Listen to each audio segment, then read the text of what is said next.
3D graphics from scratch. If you think 3D programming is complicated, intimidating, and requires expensive hardware, you're not alone. Remove that hardware, and 3D is just a few basic concepts, so I've tried building them myself. This video is what I managed to achieve. I went from barely understanding how to represent a 3D world to implementing a reasonably accurate 3D engine. It's not Unity or OpenGL, and it contains a few bugs, but I have a much greater appreciation for the effort required.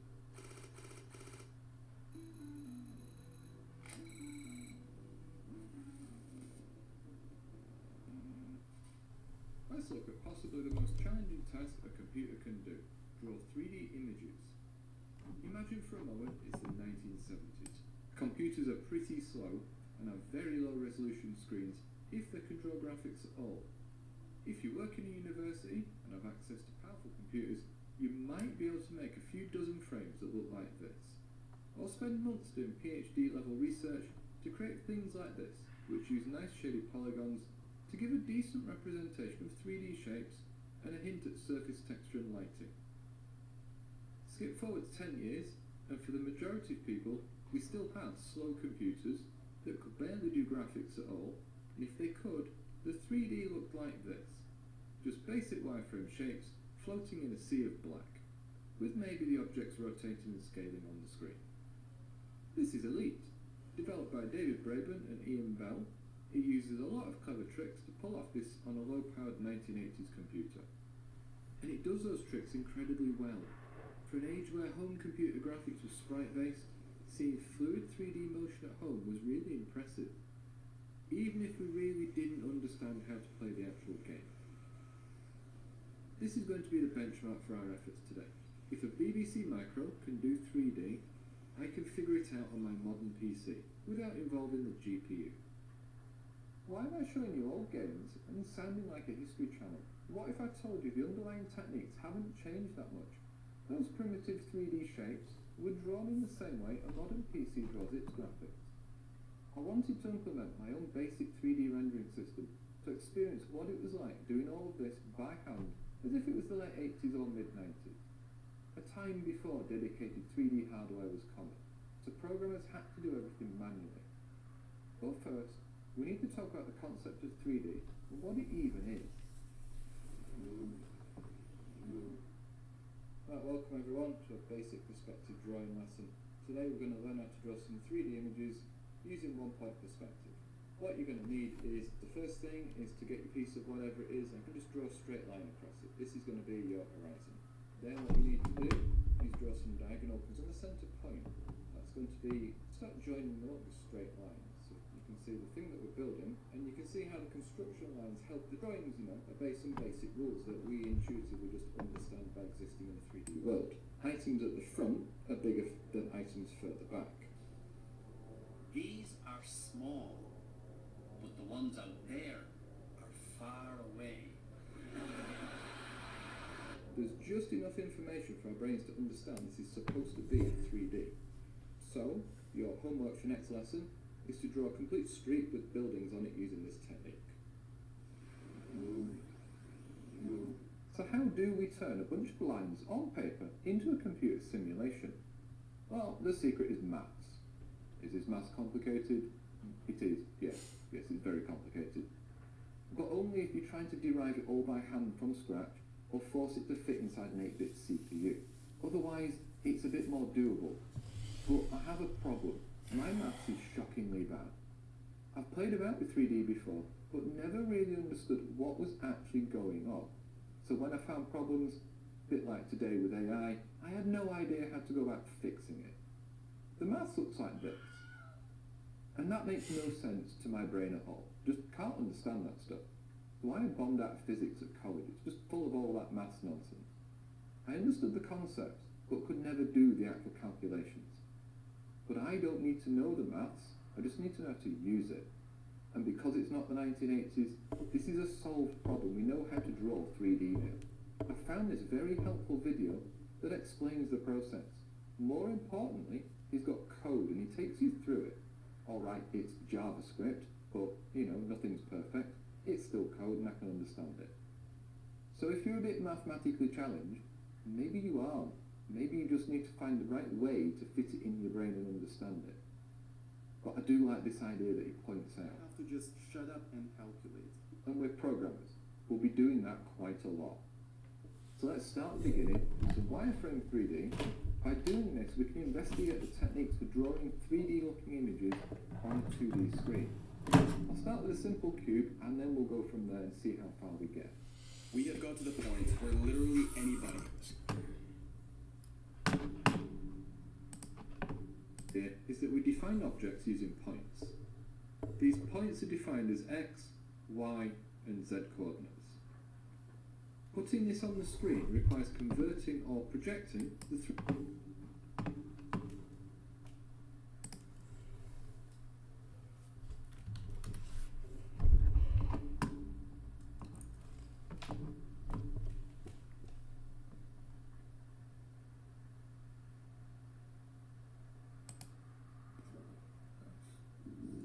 I'm making a class.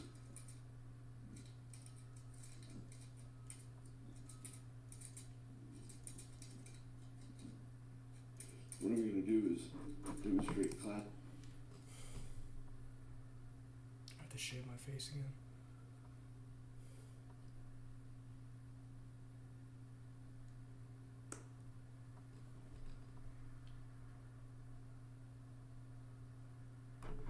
Class rep and show how it uses stored compiler information. First of all, I'm going to fill in this record.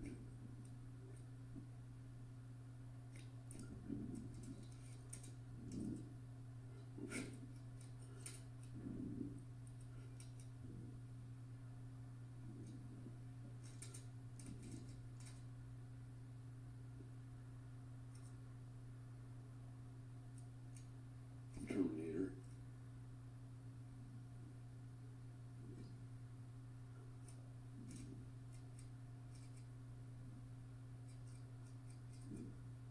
Okay, now class rep will get this.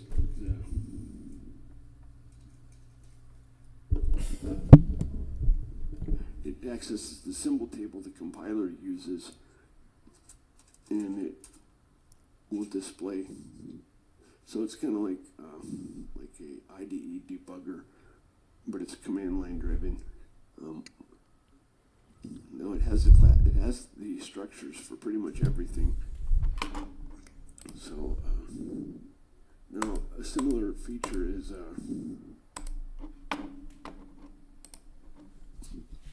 there's a metadata, which when you traverse the structure, you can access other data.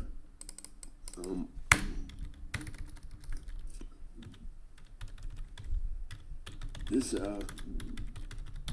is a class declaration, and you can put an arbitrary metadata with a value. Why the fuck does it do that? And then you can access it when you traverse the structure that the compiler built. So in this case, maybe you want a standard way to print fields, the string, or maybe you want default values. Now I guess in C++ you can already handle that, but in this, this is not quite C++, but you can have default values or any kind of data. Up until the semicolon, it has name and then value pairs. 3D points. I think the air quality in Texas is not good, man.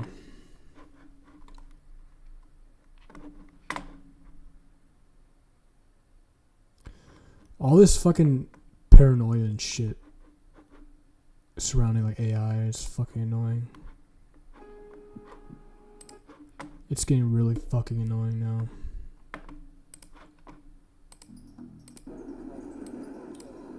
England owns papers while they're peacefully praying in a church. The guy would be so spiritually disturbed that he wouldn't be right for a week. And that's not good for business.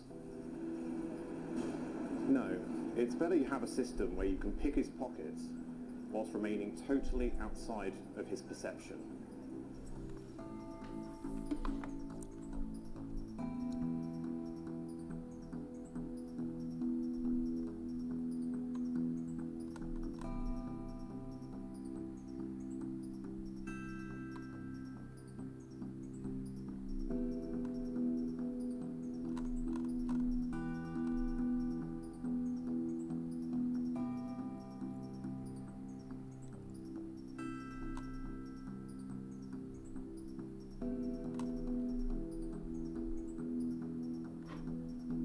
they rolled out live facial recognition, they crafted a PR campaign to go along with it.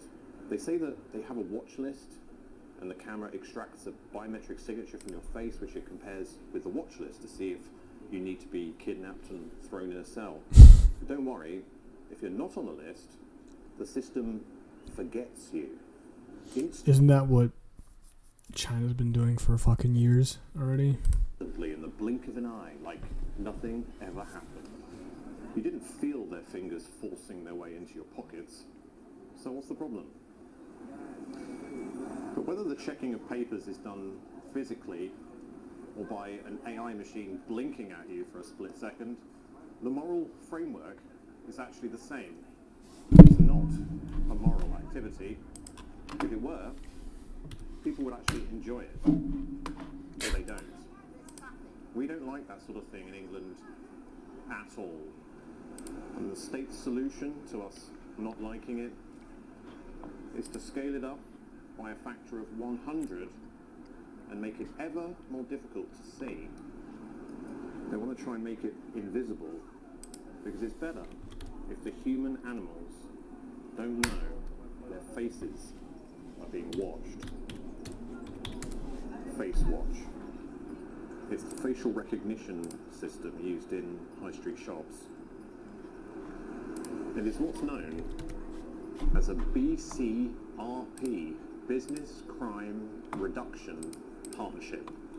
If you subscribe to Face Watch, they'll send somebody to help improve your lighting and to advise you on the best way to position your CCTV cameras to capture excellent biometric data. They actually use your existing cameras, and Face Watch does provide an AI black box to plug your CCTV into. Face Watch doesn't actually record any video. They process the video locally inside their black box, and they only transmit any biometric signatures that they have discovered. The Face Watch cloud has a subject of interest list, which is shared amongst other shops within a certain geographical area. If they suspect somebody of theft or antisocial behaviour, they can upload an image to the Face Watch cloud. That is then shared with all of the other shops so that that person will flag on all of their systems. That's the stuff most people already know. What you may not know is that the Face Watch system has a provision for the Metropolitan Police. The police can add images to the Face Watch cloud, but if someone on the police watch list gets flagged by any shop using Face Watch, the alert actually gets sent directly to the police, and the person in the shop running the system won't even know that that person has been flagged. The shop has effectively become a police live facial recognition van that is totally covert and almost invisible. And when you think about it, the state has just gained a whole load more CCTV coverage without having to pay for any infrastructure. Of course, not every shop actually subscribes to the Face Watch system, so the coverage is fairly patchy, but it is growing. It's growing like a cluster of neurons in a new digital brain. Hi, I'm JT, and I made Result Hunter, the search engine for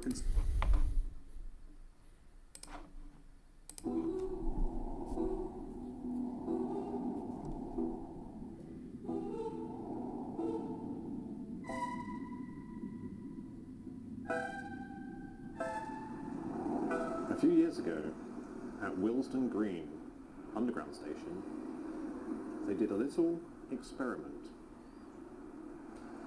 Transport for London wanted to see if they could use their existing CCTV cameras and plug them into a special black box, an AI box, that would analyse people's behaviour, particularly fare evasion. In the olden days, if somebody pushes through the barriers, they used to confront them. But during the experiment, they decided to let them do it. You see, they wanted to capture behavioural data, and they would let them do it again and again over a number of weeks, the point being that they could then use that data to accurately predict exactly when that individual would turn up next, and use that to target them for enforcement procedure.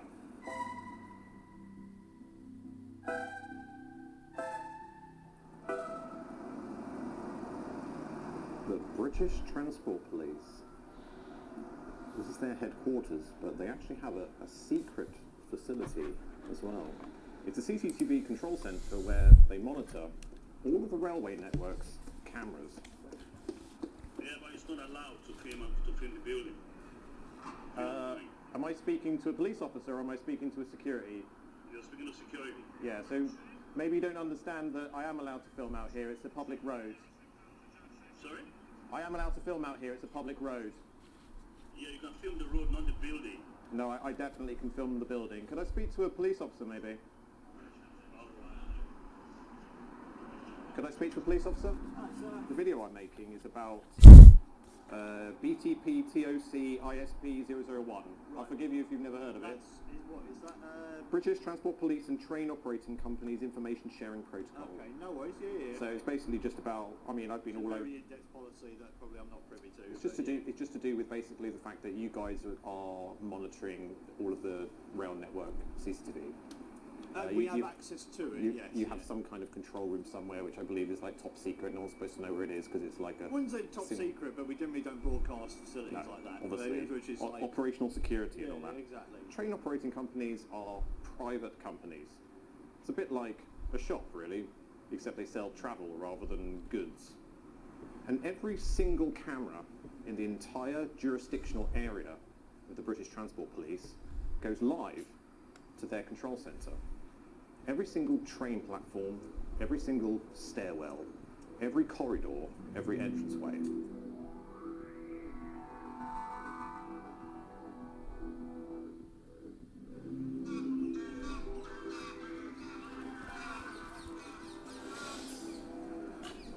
You see those guys over there?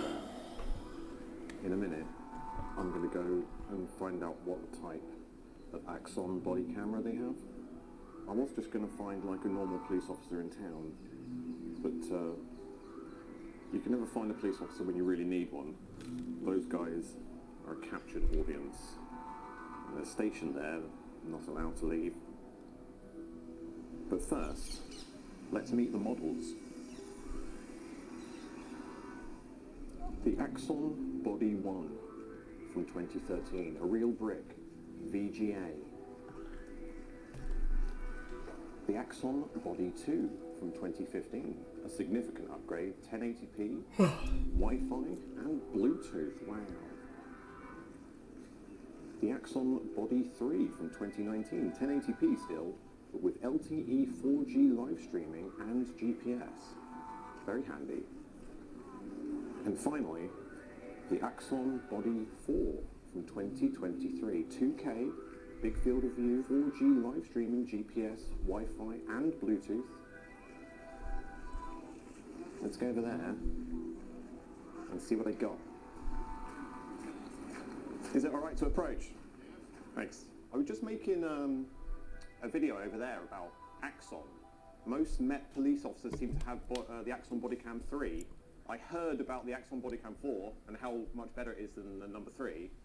I presumed that all police would have the number 4 by now, but they've all got number 3, so I was just trying to get... They don't fucking know. Yeah. Each man at a time. I figured that you guys would probably have the best equipment.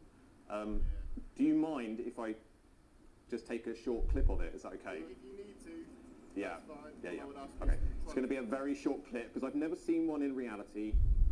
The Axon Bodycam 4.